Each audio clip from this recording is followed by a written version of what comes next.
السلام علیکم ورحمۃ اللہ وبرکاتہ۔ بسم اللہ الرحمن الرحیم۔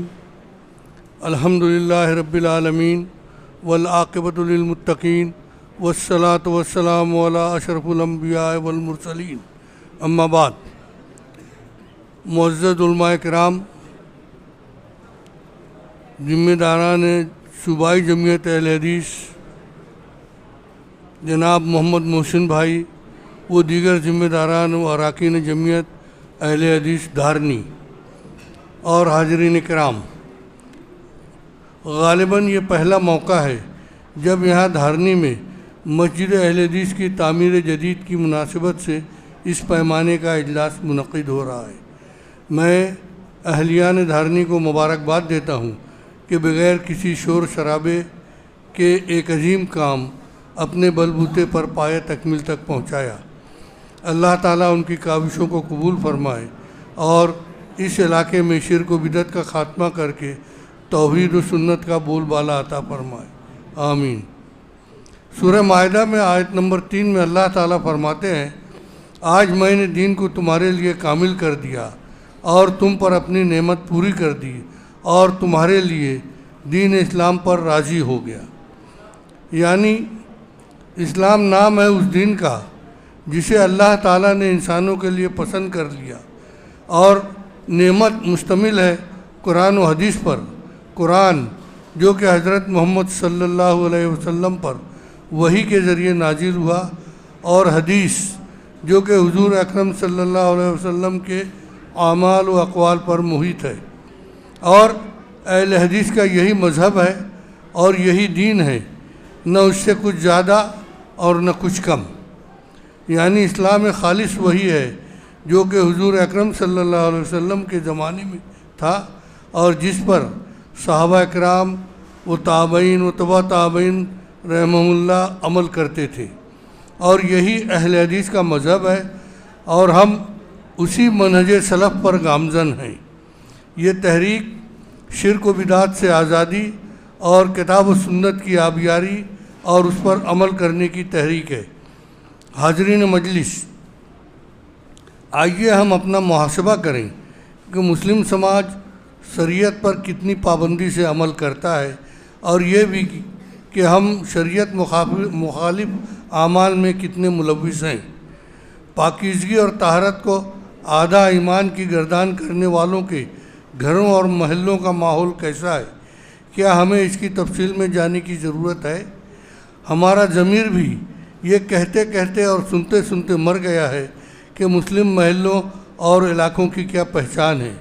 مسلم محلے اور علاقے گندگی، تعفن آمیز فضا، تجاوزات اور اطیکرمن، بھیڑ بھاڑ، شور شرابہ، غیر مہذب انداز گفتگو اور غیر اخلاقی حرکات اور جاہلیت کے اعمال و تمدن کی آماجگاہ ہوتے ہیں، اور عام مسلم تعلیم یافتہ ہو یا غیر تعلیم یافتہ اپنی ان مسلم پہچان کو بیان کرنے میں ذرا بھی شرمندگی محسوس نہیں کرتے کہ جن کی وجہ سے غیر مسلم ہم سے ایک فاصلہ بناتے ہیں اور ہم سے نفرت کرتے ہیں، اور نہ کبھی ہم یہ سوچتے ہیں کہ ان حالات میں ہمارے بچے کس طرح یکسوئی سے تعلیم حاصل کر سکیں گے اور اپنا مستقبل بنائیں گے۔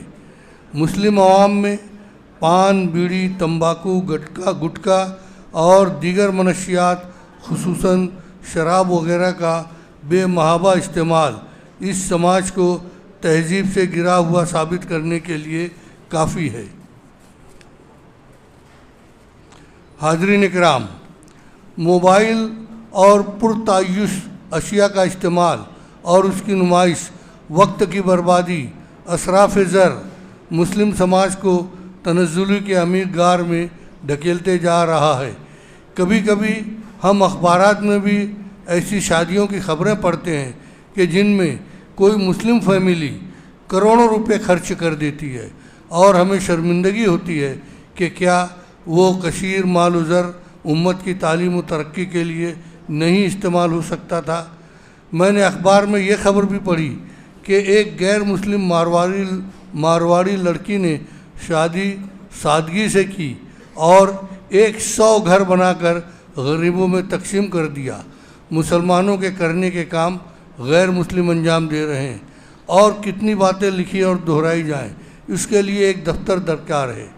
یہاں مثال کے طور پر ایک غیر مسلم شخص کی ایک مسلمان کے ساتھ گفتگو کا ذکر کرنا ضروری سمجھتا ہوں، جسے سوشل میڈیا پر کافی وائرل کیا گیا۔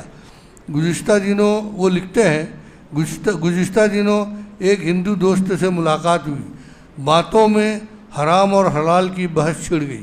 اس نے مجھ سے پوچھا کہ آپ کے دین میں کیا کیا چیزیں حرام ہیں، تو میں نے حرام چیزوں کی ایک لمبی لسٹ پیش کر دی۔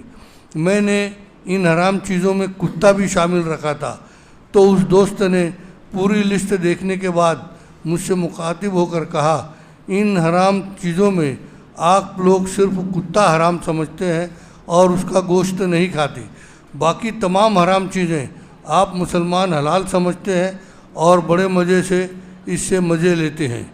اس نے کہا، رشوت حرام ہے لیکن مسلمان لیتے ہیں، غیبت حرام ہے لیکن مسلمان کرتے ہیں، زیادہ منافق خوری حرام ہے لیکن مسلمان کرتے ہیں، ملاوٹ حرام ہے لیکن مسلمان کرتے ہیں، چوری حرام ہے لیکن مسلمان چوری کرتے ہیں، جھوٹ حرام ہے لیکن مسلمان بولتے ہیں، کسی کا حق مارنا حرام ہے لیکن مسلمان حق مارتے ہیں، کسی کو دکھ و تکلیف دینا حرام ہے لیکن مسلمان دکھ دیتے ہیں، کسی کو ذلیل کرنا حرام ہے لیکن مسلمان ایک دوسرے کو ذلیل کرتے ہیں، اور کسی کا حق کھانا حرام ہے لیکن مسلمان ایک دوسرے کا حق کھاتے ہیں، یتیم کا مال کھانا حرام ہے لیکن مسلمان کھاتے ہیں۔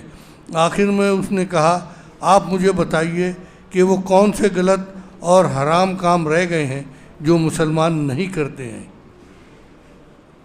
آج تاریخ کے اس موڑ پر ہمیں بہت ہی سنجیدہ ہو کر غور و فکر کرنے اور مستقبل کا لائحہ عمل تیار کرنے کی ضرورت ہے۔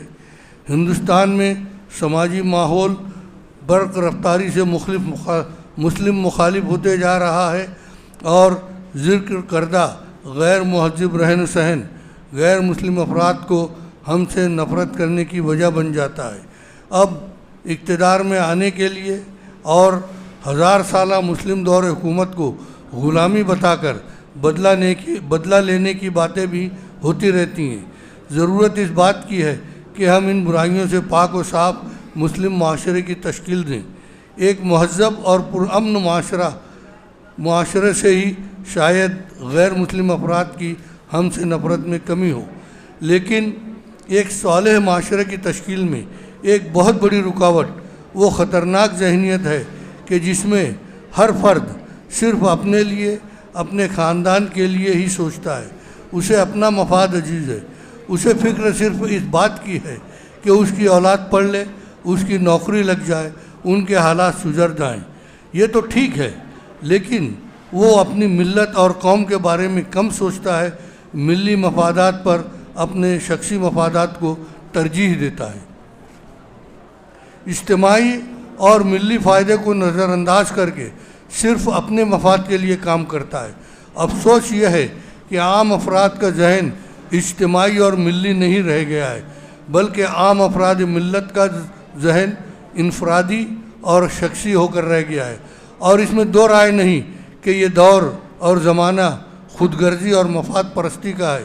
اجتماعیت سے ملی، تعمیری اور تنظیمی کاموں میں دلچسپی کم رہ گئی ہے، جس کا نتیجہ یہ ہے ہر جگہ، ہر گاؤں اور شہروں میں ہر کام میں رکنا اور رکاوٹ ہے۔ کہیں مسجد و مدرسہ و مکتب کے قیام میں رکاوٹ ہے، تو کہیں قبرستان اور عیدگاہ کے معاملات میں رکاوٹ ہے، تعلیمی اداروں کو قائم کرنے اور ترقی پر لانے میں رکاوٹ ہے۔ یہاں میں ذکر کر دوں مسجد میں رکاوٹ کے تعلق سے کہ یہاں سے قریب میں جلگاؤں جامود ہے، جہاں پر ایک چھوٹی سی مسجد کچی بنی ہوئی ہے، وہاں پر نماز پڑھنے نہیں دی جا رہی ہے۔ بہت کوشش کی گئی، ان لوگوں نے مورچہ لا کر بڑے بڑے پتھروں سے اس کے تالے کو توڑنے کی کوشش کی، اور اپوشن پر بیٹھے، انہوں نے بھوک ہڑتال کی۔ مجبوراً چونکہ زمانہ سیاسی ہے، لوگوں کو ووٹ چاہیے، تو جو لوگ وہاں اہل اقتدار ہیں انہوں نے ان کا ساتھ دیا، اور ابھی وہ مسجد بند ہے۔ ہم اس سلسلے میں قانونی کارروائی کا وہ کر رہے ہیں. انشاءاللہ اللہ چاہے تو جلد ہی وہاں نماز شروع ہوگی. مسلم تعلیمی اداروں کے زوال اور تعلیمی زبوں حالی کی وجہ سے قوم و ملت کی پسماندگی میں اضافہ ہوتے جا رہا ہے. ضرورت اس بات کی ہے کہ ہم اپنا ذہن تعمیری و اجتماعی بنائیں، مثبت سوچ کے حامی بنیں، ذاتی مفادات پر ملت کے مفادات کو ترجیح دیں، خود غرضی، مفاد پرستی اور انا پرستی کو اپنے اندر سے بالکل نکال دیں. تب ہی کہیں ہم زوال کو عروج و اقبال سے بدل سکتے ہیں اور اپنی منزل پا سکتے ہیں. اللہ تعالیٰ سے دعا ہے کہ ہمیں توفیق عطا فرمائے. آمین. حاضرین گرامی قدر، ہندوستان میں اگر جماعت اہل حدیث کا جائزہ لیا جائے تو ہر طرف انتشار ہی انتشار ہے، بے عملی اور جہالت ہے. فرائض امر بالمعروف اور نہی عن المنکر سے پہلو تہی ہے. اجتماعی ڈھانچہ کمزور ہے اور فکر و مزاج میں اجتماعیت کا فقدان ہے. جماعت میں اتحاد و اتفاق کی بجائے انتشار و اختلاف ہے، جبکہ کتاب و سنت میں اتحاد و اتفاق اور اجتماعیت کا بہت ہی تاکیدی حکم ہے اور انتشار و اختلاف کی مذمت اور ممانعت ہے. موجودہ دور کے مسائل اور اسلام مخالف طاقتوں کا سامنا کرنے کے لیے ایک مضبوط اجتماعی ڈھانچہ انتہائی ضروری ہے کہ جس کے زیر سایہ افراد کی صحیح ذہنی و فکری تربیت کی جا سکتی ہے اور اغیار تک کلمت الحق پہنچانے کا فریضہ انجام دیا سکتا ہے.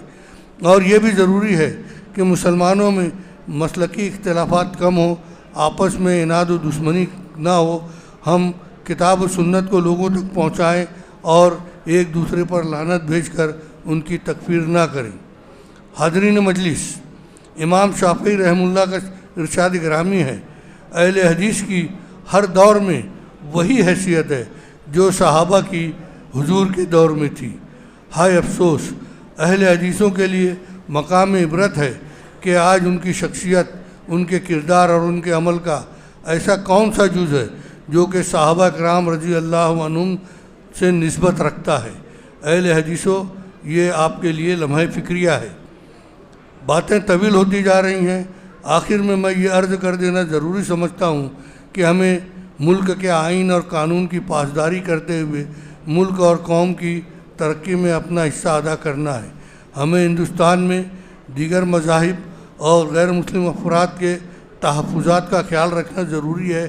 ہمیں جذباتی باتیں کرنے والوں اور خلاف قانون عمل کرنے والوں سے ایک واضح فاصلہ بنا کر رکھنا ضروری ہے. وہ آپ کو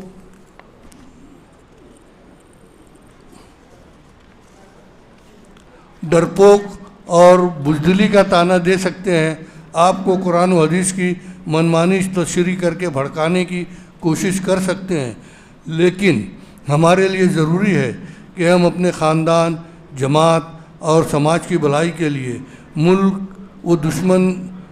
دشمن خیالات اور ملک دشمن تنظیموں سے دور رہیں، خوشنما ناموں والی تحریکوں سے دور رہیں.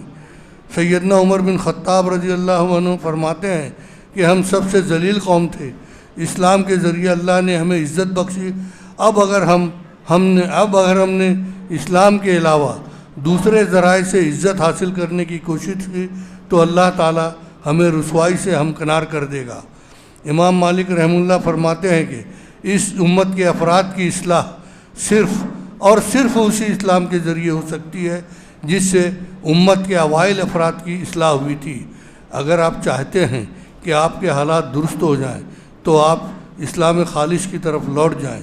آخر میں اللہ تعالیٰ سے دعا ہے کہ ہمیں اسلام خالص پر عمل کرنے والا بنائے، ہمیں امن و امان عطا فرمائے، ہر طرح کی مصیبتوں پریشانیوں سے محفوظ رکھے، ہمارے رہن سہن، اعمال و اخلاق کی اسلامی اصولوں سے مزین کر کے دیگر اقوام کے لیے اسلام کی طرف ترغیب دینے والا مثالی مسلم بنائے. نفرت سے بھری مسلم مخالف تحریکوں سے ہماری حفاظت فرمائے، دشمنوں اور مخالف اقوام کے دلوں کو ہمارے لیے نرم کر دے. اللہ تعالیٰ دین اسلام سے نفرت کرنے والوں کو ہدایت عطا فرمائے، ورنہ انہیں نیست و نابود کر دے. اور ہمیں امن و امان عطا فرمائے، آمین۔ السلام علیکم۔